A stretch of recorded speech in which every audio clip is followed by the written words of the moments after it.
Hey guys, welcome you all to live learning tutorial. In today's session, we will be learning about FMEA concept, which is mostly important in aerospace and automobile industries. Before moving on it, let's start from its base. Failure. It is an undesirable moment on equipment condition that either partially or completely affect efficiency and functionalities. It can occur at any stage of equipment life. The name of such undesirable moment is usually implied as defect or error or sometimes malfunction, which ranges from simplex form to hazardous form. Here, some of the such failures are often well defined and some are not, which we also call as catastrophic failure. Therefore, to eliminate such weakness or unacceptable moment of equipment, it is necessary to draw appropriate solution through maintenance activities. And one of the most important thing is to note that one equipment may arise with number of failures, and even during the maintenance activities, eliminating it up to 100% is barely possible. So in respect to times and money, we prioritize the failure on the basis of level of damage, consequences, frequency of happening, and number of ways it gets detected.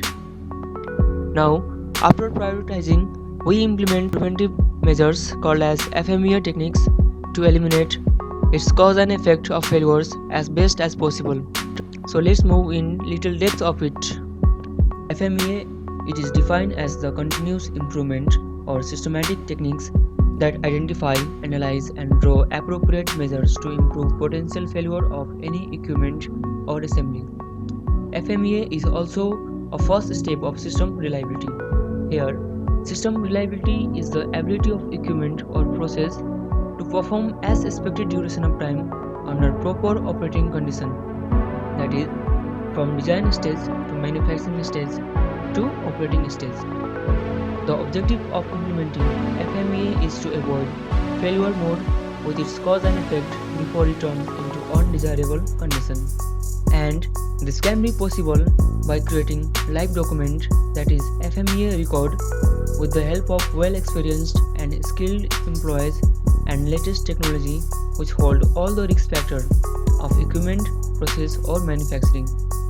The risk factors are 1. To bring serious casualty to lives of employee and loss of asset financially. Now, let's have a look on how FMEA is implemented.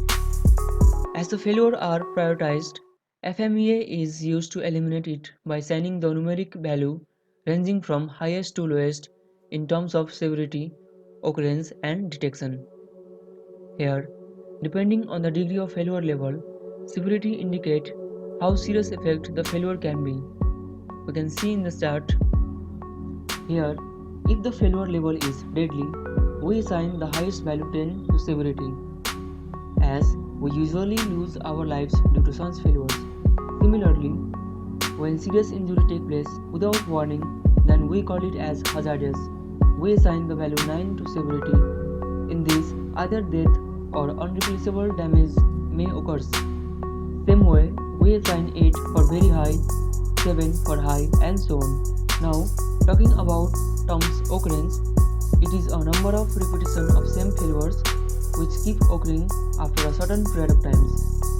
If the failure occurs very often, we assign as 10. If it occurs barely, then we assign 1, irrespective to level of consequences. The last stage is detection. It indicates how easily the failure being noticed. If the failure mode is easily detected, then we assign 10. If very less, then we assign 1. For better understanding, let us consider a car as an equipment or product name which is not in proper working condition. The cause of not working is basically due to failure of brake pads. But the question is to think, what can be the failure mode of this brake pad? As finding the potential failure is usually done through FMEA techniques, so the failure mode can be any of the following, that is, broken brake wire. Assuming it as a deadly result, we assume 10 to severity, and as detection is easily found, we assign 8.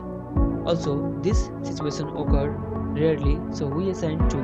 Similarly, when there is leakage of oil, we cannot exert required pressure on piston, and due to less generation of friction due to piston on wheel, vehicle take more time to stop.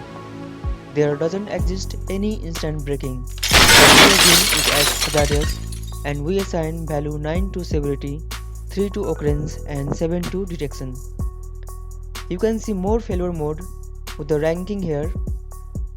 Now, among all these failure modes, the maintenance activities is carried out on the basis of RPM number as been calculated in this table.